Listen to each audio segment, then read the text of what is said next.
बिस्मिल्लाहिर्रहमानिर्रहीम। आज 21वें पारे का खुलासा बयान करेंगे। 21वें पारे की इब्तिदा के अंदर अल्लाह रब्बुल इज़्ज़त ने तबलीग का तरीक़ाकार बताया है कि जब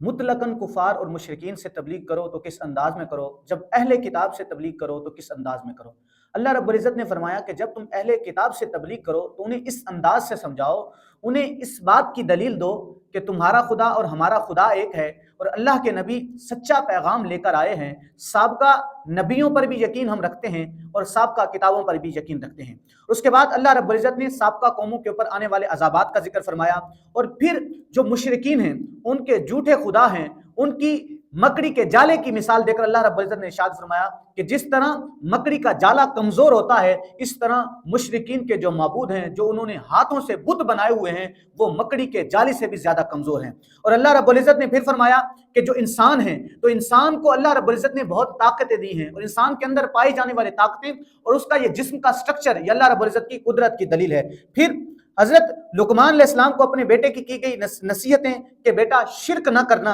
और वालिदैन से हुस्न सलूक करना, नेकी का हुक्म देना और बुराई से रोकना और नमाज को कायम करते रहना, अल्लाह की तौहीद के साथ जुड़े रहना, अल्लाह के साथ सामने तकब्बुर न करना, ज़मीन पर आज से चलना, गरूर और तकब्बुर से हमेशा दूर रहना। और अल्लाह रब्बुल इज़्ज़त ने इरशाद फरमाया कि हमेशा इंसान को तकब्बुर से दूर रहना चाहिए। जो इंसान तकब्बुर करता है वो मिट जाता है। और फिर फरमाया कि इंसान जब मुसीबत में होता है तो अल्लाह रब्बुल इज़्ज़त को याद करता है, जब मुसीबत टल जाती है तो फिर अल्लाह रब्बुल इज़्ज़त की वहदानियत और उसकी कुदरत को झुठला देता है। मुशरिकीन शिर्क करने लग जाते हैं, मुनाफिकीन अल्लाह की रहमत से दूर चले जाते हैं और शिर्क में पड़ जाते हैं। और जो कमजोर मोमिनीन हैं, कमजोर मुसलमान हैं, जब वो मुश्किल में होते हैं तो अल्लाह को याद करते हैं, जब उनकी मुश्किल टल जाती है तो अल्लाह को भूल बैठते हैं। और फिर फरमाया कि कुरान अल्लाह की तरफ से है, क्योंकि जो कुफारे मक्का थे वो हुजूर अलैहिस्सलाम पर माज़अल्लाह तोहमतें बांधते थे, वो कहते थे, इल्जाम लगाते थे कि हुजूर अलैहिस्सलाम ने कलाम पाक खुद गढ़ा है, ये जो कुरान पढ़ते हैं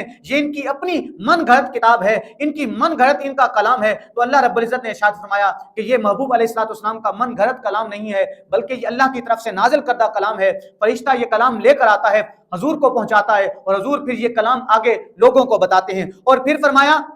कि जन्नती लोग, उनकी खसूसियात बताई कि जन्नती लोग अल्लाह की राह में खर्च करते हैं। अल्लाह रब्बुल इज़्ज़त ने जो उन्हें दिया है वो थोड़ा हो या ज्यादा, वो अल्लाह की राह में उसमें से खर्च करते हैं। और जो कुफार हैं वो हद दर्मी में कायम रहते हैं, अल्लाह की राह में खर्च नहीं करते, वो अच्छाई का इनकार करते हैं, नसीहतों को जुटलाते हैं और अल्लाह रब्बुल इज़्ज़त की हिदायत की तरफ नहीं आते, अल्लाह रब्बुल इज़्ज़त की वहदानियत की तरफ नहीं आते, अल्लाह रब्बुल इज़्ज़त के रसूलों के फरामीन को नहीं मानते, अल्लाह रब्बुल इज़्ज़त के रसूलों के फरामीन पर अमल पैरा नहीं होते, बल्कि उनका मजाक उड़ाते हैं, हत्ता के वो उन पे तोहमतें बांधते हैं कि माज़अल्लाह रसूल अपनी मन गढ़ंत बातें करते हैं, अपनी मन गढ़ंत की हुई बातों को जाहिर करते हैं, अपनी तरफ से सारा पैगाम और प्रोपेगेंडा फैलाते हैं। हत्ता के बात ऐसी, हालांकि बात ऐसी नहीं है, बात दरअसल ये है कि अल्लाह रब्बुल इज़्ज़त की तरफ से सारा कुछ है। नबी का एक एक अमल, एक एक किया गया काम, एक एक परफॉर्म की गई आदत अल्लाह रब्बुल इज़्ज़त की वही के मुताबिक होती है, क्योंकि नबी मासूम होता है और मासूम अपनी तरफ से कोई अमल नहीं करता, जो अल्लाह रब्बुल इज़्ज़त का हुक्म होता है उसी को परफॉर्म करता है।